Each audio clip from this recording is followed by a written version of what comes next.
York skin looked weird. The York skin looked like fucking something. I couldn't put my finger on it. But part of my brain just like saw it and just could not comprehend it because Tryndamere AD carry is something that can work, but not exactly something that you expect. Can we just farm? God bless, dude. Alright, I guess we can just farm, but that's not really up to me. That's up to their bot lane.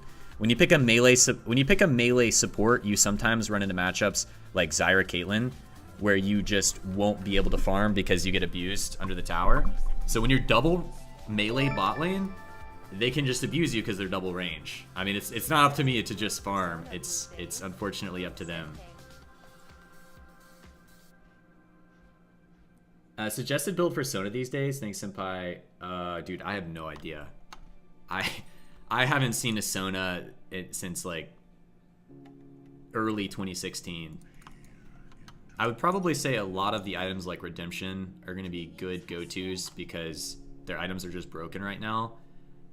Even Athene's might not be too bad on her, but they're just really expensive items.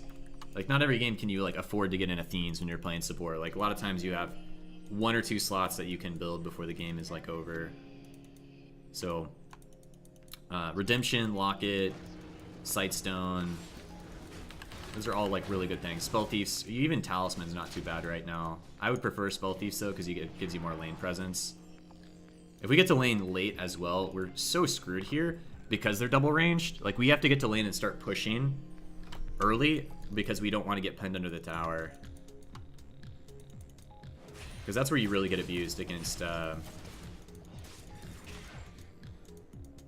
That's where you really get abused against double ranged, is when they can push and you're like forced to last hit when they don't have minions. They can just freely auto attack you. When he's reloading like that, we could walk up and like push a little bit easier. But Thresh does a lot of damage level 1 with Flay and auto. So we still have to worry about that range damage. If I had known he's going to play a melee AD carry, I would have picked a range support so I could at least pick up last hits that he can't get, like this one. If he gets flayed, then... Oh, should throw... Nice. Wait, did he take Ignite too? We have double Ignite in this lane? Wait, why do we have double Ignite? He should have at least taken Exhaust. Oh well, I didn't realize we overlapped with Ignites. He ignited after me, that's why he got the kill, but it's kind of wasted to double Ignite the same target. It's all good though. Hey, what happened, guys? Where did their bot lane go wrong while I was talking? I didn't even notice at least it was in position to gank because we were just talking about the lane, but 2 minutes 30 seconds. What happens when you're laning on the side of the enemy red buff? He level 3 ganks you at 2 minutes 30 seconds. That's what happens. We didn't win the lane 2v2. We won the lane because their bot lane forgot that right now every jungler that starts on red will be ganking the lane that's closest at 2 minutes and 30 seconds. Remember that, because that's where most junglers are going to be getting free first blood. Top lane can do this, and gank top, but that's not a very easy lane to gank since Nasus doesn't have like great lane pressure. But I mean, Nautilus is like poops out crowd control, so I mean, this is a pretty easy lane to gank. Also, the Jhin just kind of suicided into us. Not sure why Jhin did that, but Jhin decided that he wanted to die.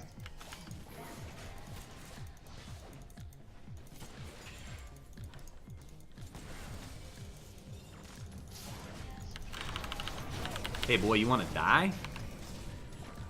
You got a death wish, son?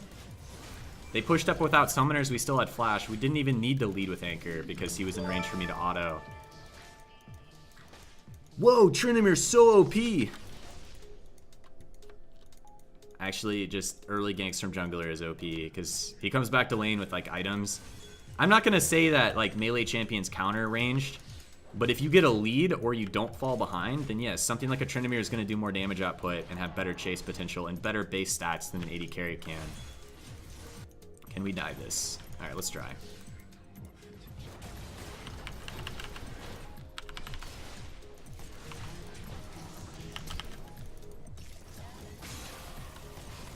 Ooh, lad. Can he get this? Okay, he's gonna die. Not bad. We denied their AD carry a ton of last hits under the tower, and I think it's overall worth it. Wait, did he just like Q to the dragon? That's interesting. So part of that dive, even though it ends in a 1-for-1, we had such a big wave pushing towards the tower that it gives us even more golds in the matchup because their AD carry can't last it under the tower. So their AD carry is 21 last hits to 32, and I have 9 extra. This is going to be a really good game to rush early Ninja Tabbies because their jungler's AD, their top's AD, their AD carry's AD, and even Thresh does a lot of physical damage from autos. So by rushing Boots 2 Ninja Tabbies, we're going to be able to not only outrun them, like if they're down their flashes right now still for a little bit longer, they just can't escape me when I have Boots 2 already. And then we just have a lot of early armor, so we can just soak those auto attacks and run at them. But we can't ignore the Thresh. If we go for Jhin, he can Lantern the Jhin out. So we probably actually have to target the Thresh. And I think his flash will be up a little bit sooner.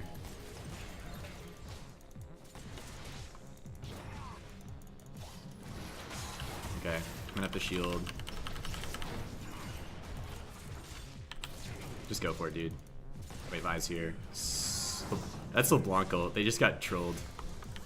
They panicked because Revenge used his ult down here, so they're like, oh god, it's LeBlanc. I wouldn't have ignited if I'd seen the Vi sooner, though. This is warded. Vi's probably still here and probably trying to Lantern, make a Lantern play.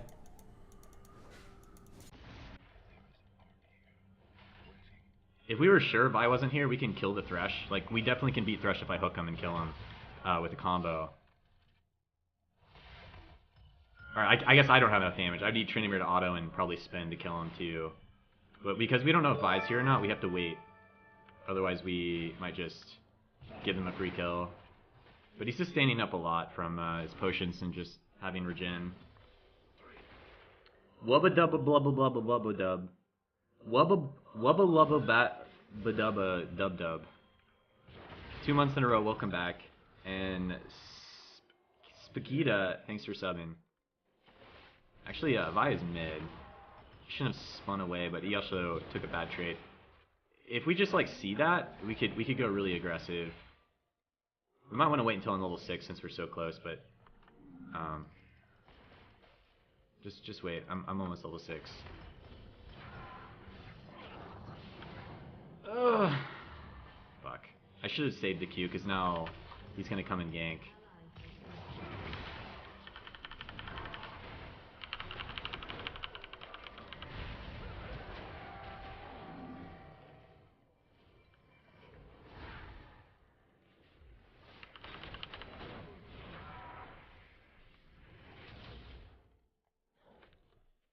I'm not sure what Quas thought he could get from that, but maybe he was trying to stop the dive from happening.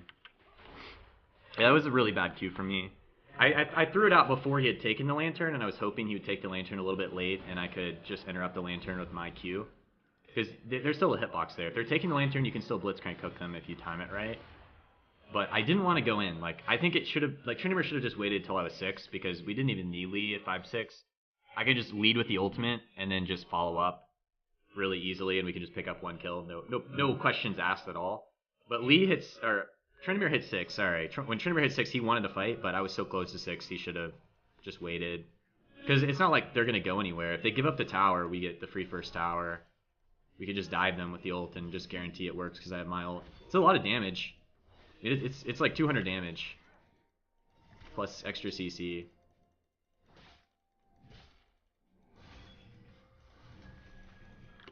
He's got mobility boots, so it's going to be hard to initially hit him. Oh no.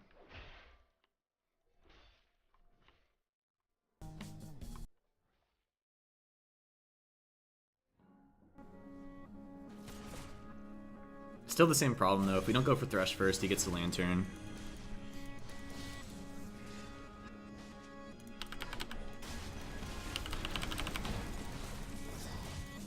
Sidestep the Flay. Potentially could have gotten into the tower if he hooked and then flayed, but if he flays first, I'm okay, because I can avoid that. But the hitbox for Nautilus is so massive that it's pretty hard to dodge hooks. He's got one of the biggest hitboxes in the game. Wait for my ult, dude. You're getting a little bit handsy, even though we see you buy top. Just wait. I'm about to level up. We have our ults in a second. We dive. Double ult him. Hell, we're about to get some help.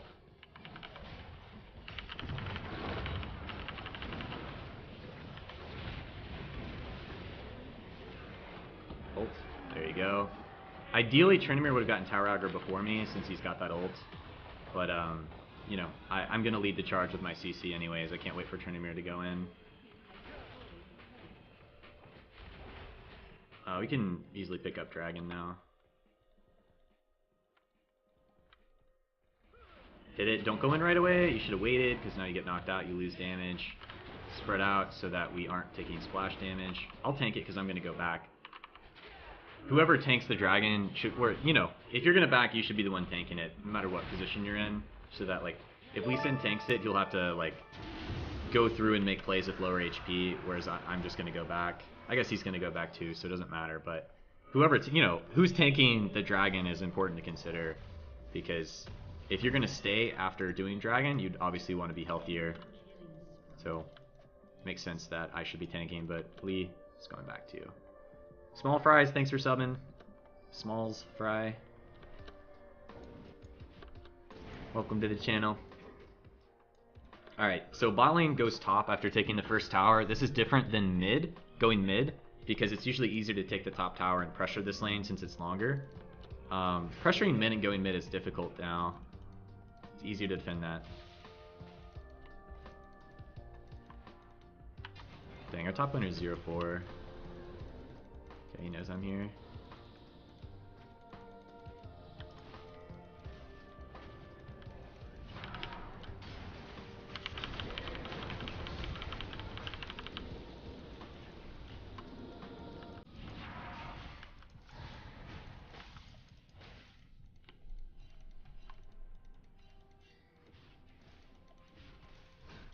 If he stays, that means we're getting roamed on, because we could easily dive him. He also could just be baiting, maybe. Like, making us think that maybe he's getting help. But because our team also pinged, we didn't want to take the risk of being wrong and dying in a position where we can pressure the turret.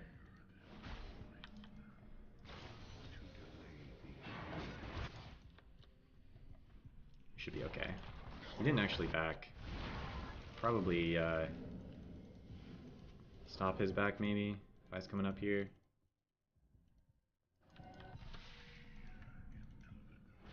We need Lee Sin to come topside probably.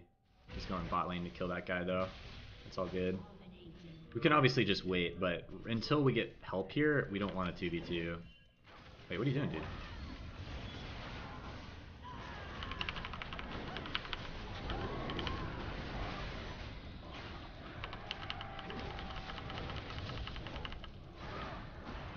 I don't know. That was kind of weird. I don't think Tryndamere should have walked into him like that.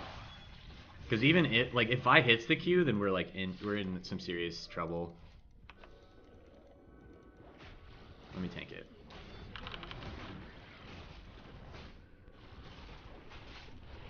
All we have to do is just like back off there. I mean, there's no reason to risk losing the 2v2. We have such a defined lead right now. They know we're doing it. I guess not, maybe.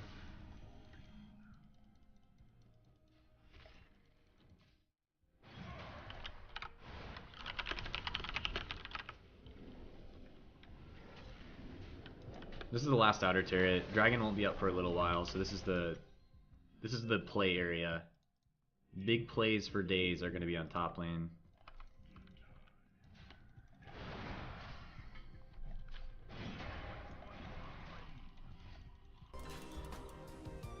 And the plays is like, me and the Tryndamere should be here. I'm not sure why he's going bot lane. That should be the lane that York should be in. He should just be AFK farming. He's the furthest behind. This is the free farm lane. Strongest champion should be playing on top lane right now.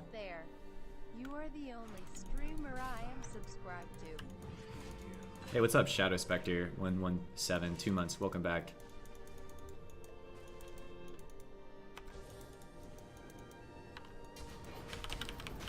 Let's use my W as an auto attack reset because I'm in a dangerous area and I could die to Vi and their support. Our team needs to be coming up here though. We don't want to give them too much downtime where they're able to farm up. We just want to keep pressuring, deny vision, keep taking towers.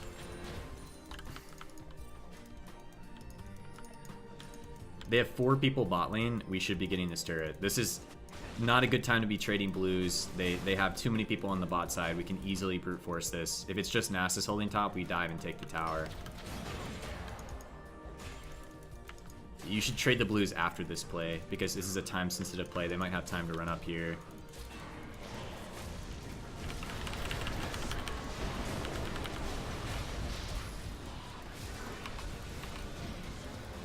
Wrong hotkey. And they had time to run up here. We should have made that dive attempt like probably 10 seconds earlier if they didn't go for the blue trade. It's a really big deal. They managed to go from bot lane to top. That's just mismanaged map movements from both teams, to be honest. They made a mistake.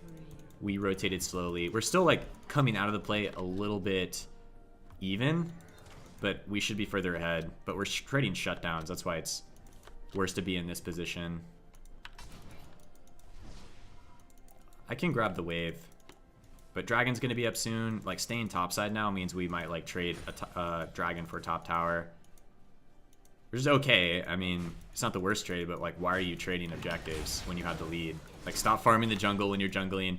Just like run to this lane, lead, come top. Like, you farm afterwards. I guess it's okay now because they might just give up the tower to us, but just for future reference when you're jungling, like, you want to jungle when your camps are up, but you also like have opportunities to take free towers. You always choose to do that. Okay. Kind of maybe giving this Lee a headache from telling him what to do so much. Never mind. But this is just the proper way of playing right now.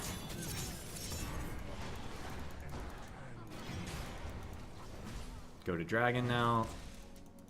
Because if their whole team shows up top lane while we're taking the turret, then, I mean, having Lee bot side is pointless too, but the jungler should be where, like, the macro plays are important to be made. So if your team needs to make a macro play top lane, your jungler doesn't need to be farming during that time frame. Big play mid lane, not a good idea to be doing blue right now. Because if anything, you can, like, help your team survive. Just, it's hard because sometimes your team will be out of position, and as a jungler, like, you want to farm and not fall behind. But when you're like a tempo-based jungler like Lee or Evelyn or something like that, where you need to stay ahead and help your team, and they're the avenue that's going to carry you, then you need to be with them constantly.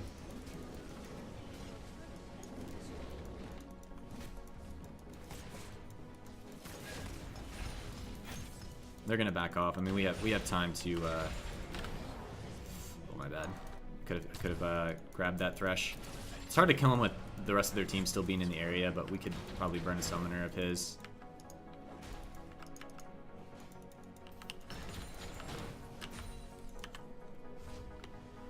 Alright, we're going to reset. We don't have any more wards, and we need to pressure the map with our team. We're still up so many towers on them, but that can very quickly change if we keep losing fights.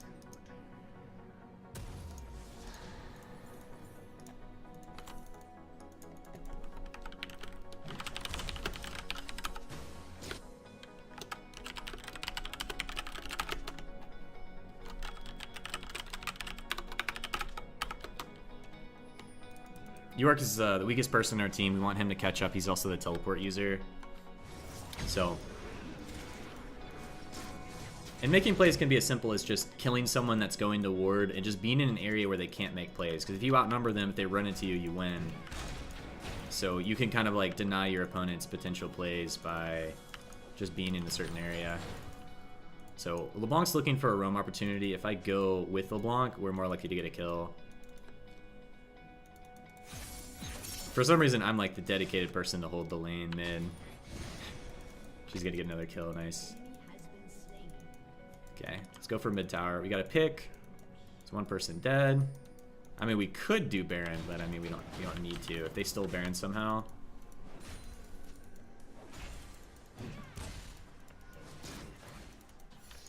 Pressure the tower. We outnumber them here.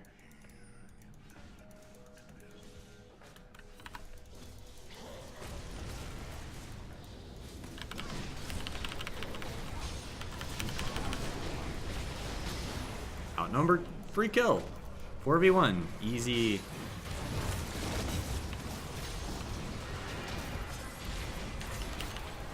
Oh look, we outnumber them here, so we just kill everybody. When you're ahead and you group, the game just ends. Like, this is just how you win. Get ahead. Group.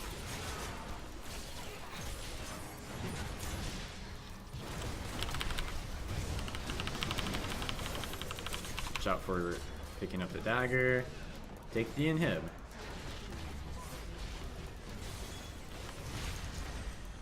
Alright, back off here. No reason to stay. We want to reset and defend Baron, because right now, if we all go back, if they're strong enough, and we don't recall fast enough, they could just rush Baron. And if one or two of us get caught, then we're forced into a fight around Baron that we might not be able to win. So that's like the #1 thing that we want to plan on now, is just playing around Baron. Baron is on everyone's mind. It should be on their mind, it should be on our minds. Like, both teams should just be like, alright, how do we get this Baron, or how do we stop them from getting Baron? Because now they're going to have like a lot of pressure coming down mid lane, and we could have our TP user bot lane and just draw so much pressure on that side of the map that they have to send more than 1, 2, 3 people, and then we can beat the rest of them that they send coming to Baron by denying vision and just catching them. So my job as a support here is to deny vision and try to get them to face check or ward at a bad time and we get picks. But our other carries are so strong at this point that we could just get this Baron for free, possibly, without them even coming to check. But it's still my job to kind of shut down their support and try to deny as much vision as possible so that they don't know when we're doing the Baron. So we either get it for free or they walk in and we get free picks. And we don't even have to do Baron to win. I mean, if our team doesn't want to do it, we don't want to like press our luck. Because if they stole Baron, then we could lose the game. Or at least the game might stall out long enough that, you know, late game misplays happen and we just lose from one team fight. So you just want to end as soon as possible. And we got good vision, we denied a lot of vision, but they're also like giving us free pressure on towers, so take that whenever you can. Instead of going for this though, we should just back off and go for this or Dragon, since both of them are gonna come about, and sieging inhibitors is difficult. They're all gonna be back alive, and we don't have everyone there. They can go from this tower to here faster than Tryndamere can go from that lane to the rest of our team.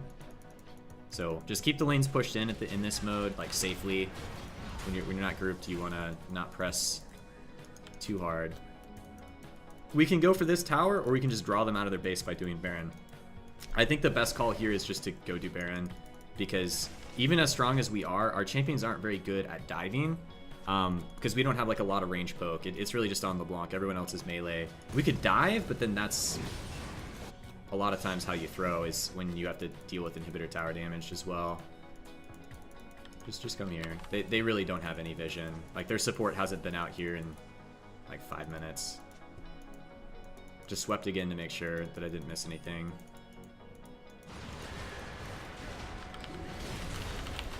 We have so many wards in like advanced places that we would see them like a really far away. They're gonna have no steal attempt. This is free.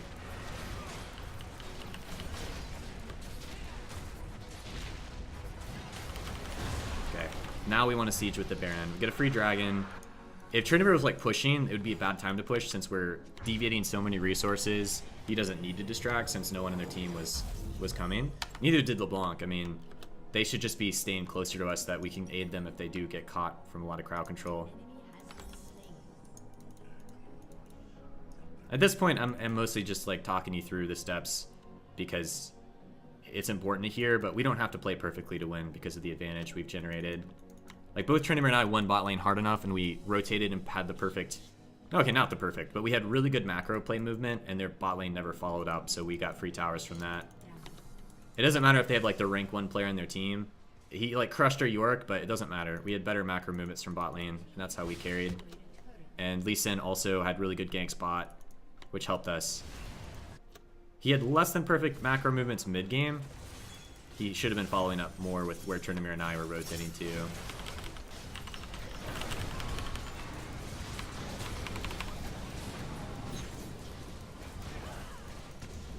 They're fairly low from that. Taking the free and him. I'm surprised we didn't get a kill for it, though. Like, I ulted the cat because it was going to knock up. Okay, just safeguard. Yeah, you're fine. Oh. He actually ulted in.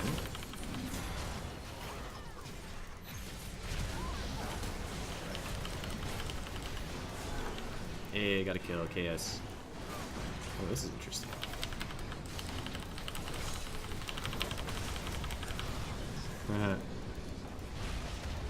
I don't think they're gonna... Tryndamere has ult. We should just finish. I don't think... Like, as long as Tryndamere doesn't get withered, we probably could finish. If he's just hitting it. Because, I mean, he's got plenty of time.